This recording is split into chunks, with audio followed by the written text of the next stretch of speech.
Hola a todos. En este vídeo vamos a ver el punto 2 del tema 3, en el que vamos a trabajar la monarquía feudal, ¿vale? Como siempre os pongo las tareas al principio. En primer lugar, ¿qué rol, qué características fundamentales tenían los reyes en la sociedad feudal? ¿Qué autoridad tenían? Y con quién, la última pregunta, ¿con quién comparten el poder estos reyes? ¿Vale?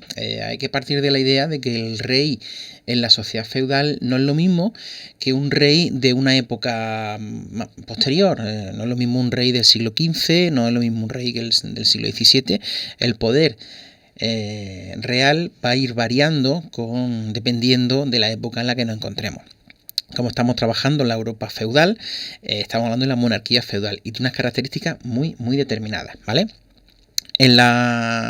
Dentro del feudalismo, el rey estaba obviamente a la cabeza de la sociedad feudal, estaba en la cúspide de la pirámide social, que ya habíamos estado trabajando, como ya os acordaréis, ¿vale? Y tiene un doble rol, una doble caracterización, ¿vale?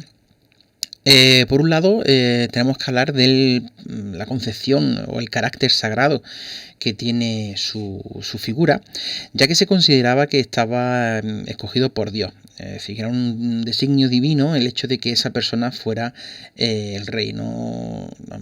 La razón no era que fuera descendiente del anterior rey, ¿no? Es decir, la concepción de la monarquía en esta época es que el rey es rey porque Dios así lo quiere. Por lo tanto, tiene un carácter sagrado y por lo tanto la Iglesia tiene que sancionarlo. Esa sanción de la Iglesia, ese reconocimiento por parte de la Iglesia, se escenifica en una ceremonia de coronación en la que interviene activamente las grandes figuras de la Iglesia del reino, ¿vale? Por otro lado, la otra gran característica del monarca feudal es que se considera que los territorios que están bajo su dominio es un patrimonio personal, ¿vale?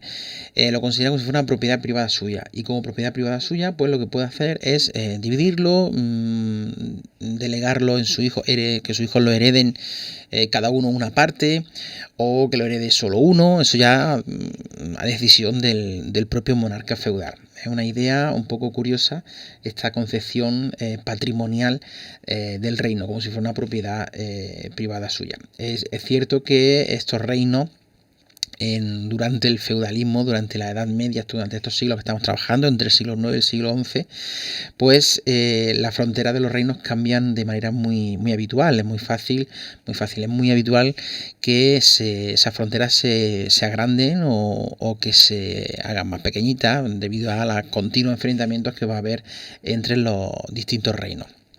Junto a esta doble situación, a esta doble caracterización de la monarquía feudal, hay que tener en cuenta también cuáles son los poderes propios del rey. Recordemos que la propia definición de feudalismo implica que el rey comparte el poder con los nobles y en algunos casos también con miembros de la iglesia. Recordemos que el rey delega el poder en los nobles en algunas zonas, los conocidos como los feudos, ¿verdad? Pero aún así, el rey monarca feudal sigue teniendo sus propios poderes, una serie de prerrogativas, una serie de poderes exclusivos de su autoridad. No solo es la máxima autoridad y es el señor de sus tierras, de sus propios feudos, porque el rey también va a tener sus tierras personales, sino que también va a conservar, por ejemplo, la exclusividad en cuanto a la autoridad militar. Es decir, es el encargado de dirigir las campañas militares contra los reinos o, por supuesto, contra las posibles insurrecciones que pueda haber dentro de su propio reino. También tiene la potestad de recolectar o de recaudar los impuestos que él estime oportuno, básicamente para financiar no solo la corte real, sino también estas campañas militares. Fundamentalmente se gastaban el dinero en esas dos cosas, ¿vale? Mantenimiento de la corte real y la financiación de esas campañas militares, y también va a ser la máxima autoridad judicial. El monarca feudal se va a apoyar en dos grandes instituciones. En una, fundamentalmente, aunque bueno, luego tiene repercusiones en otro elemento importante, esa primera institución en la que se apoya en su poder y de la que se nutre, de la que se sirve y, como digo, de la que se deja aconsejar, es lo que se conoce como la curia o consejo real, que es una pequeña asamblea formada por un grupo de personajes importantes, siempre salientes de la nobleza o de grandes autoridades de la Iglesia que le aconsejan a la hora de gobernar el reino y tomar las decisiones, que siempre la última palabra, por supuesto, la va a tener el rey.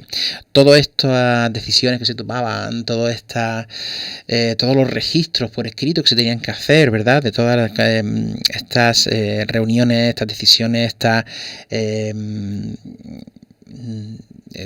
ideas que van surgiendo, ¿no?, para ir gobernando el reino, se dejaban por escrito por parte de una serie de funcionarios reales y se guardaban estos documentos, se sellaban con el sello del rey y se guardaban en archivos reales. La existencia de esos archivos reales no ha permitido que en la actualidad podamos disponer de una serie de información bastante interesante. Si no hubiera sido por estos funcionarios, por esta tradición de dejar por escrito aquellas decisiones que toman los reyes, aquellas decisiones importantes, pues seguramente mucha de esa información de la cual disfrutamos y disponemos hoy en día, pues no la tendríamos.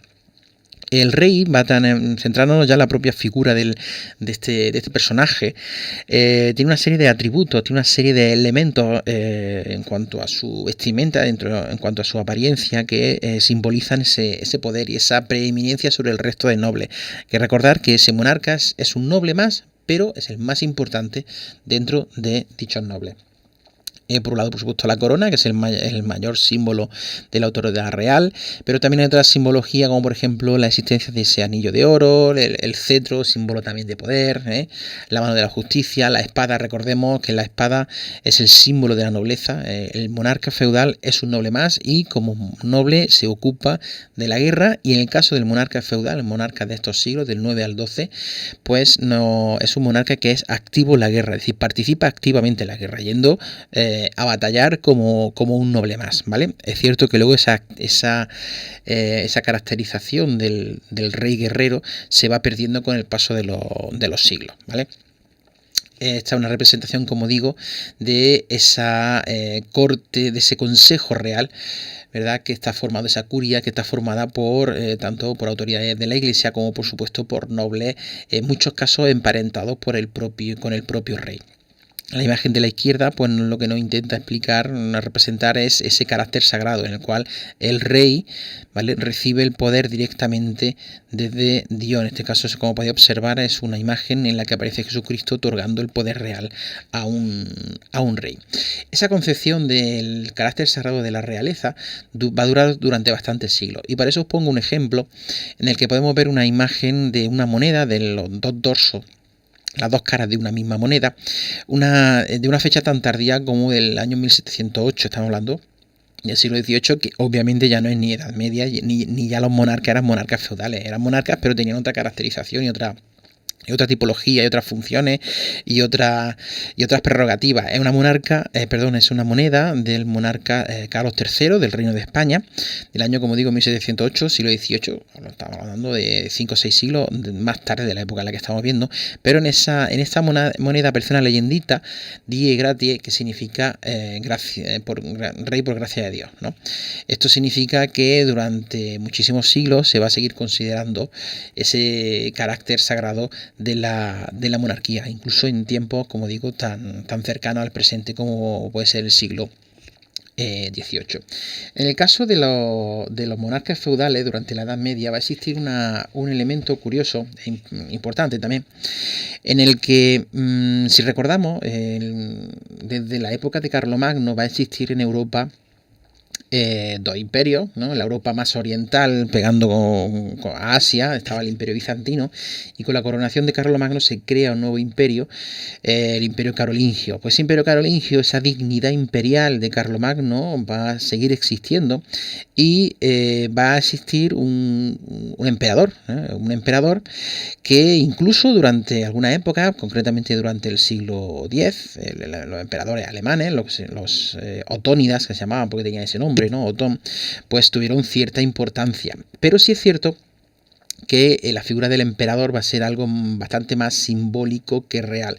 También es cierto que el emperador en teoría está por encima del resto de reyes, es decir, el emperador se supone que los distintos reyes de los distintos reinos le rinden, le juran servidumbre, le juran vasallaje, pero se convierte más bien en una figura más simbólica que realmente un emperador con un poder fuerte, ¿vale?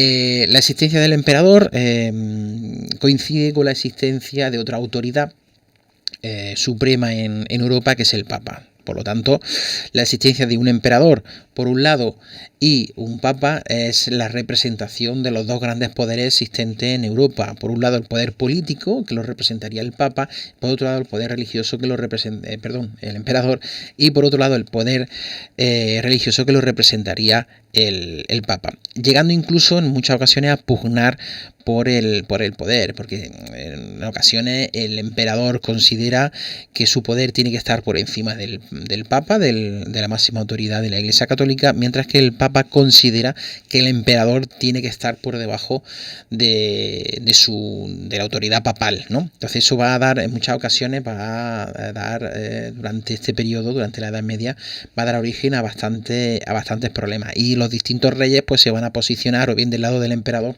o bien del lado del papa. Pero como digo, esa figura del emperador poco a poco, con el paso del tiempo, se va a ir convirtiendo más bien en algo más simbólico, más que una figura de un poder absoluto, de un poder omnipotente dentro de Europa. Esta imagen simplemente la estuvimos trabajando en clase, como recordaréis, en la que vemos una serie de reinos, los fuimos poniendo el nombre, sobre todo la idea, yo obviamente no quiero que recordéis el nombre de esos reinos, la idea de que los reinos en esta época cambian las fronteras muy rápido, porque es una continua relación de invasión, de guerra con el vecino, para intentar conseguir cada vez más tierra. Os lo voy a dejar las actividades, el próximo vídeo veremos el punto 3, el que habla de la nobleza.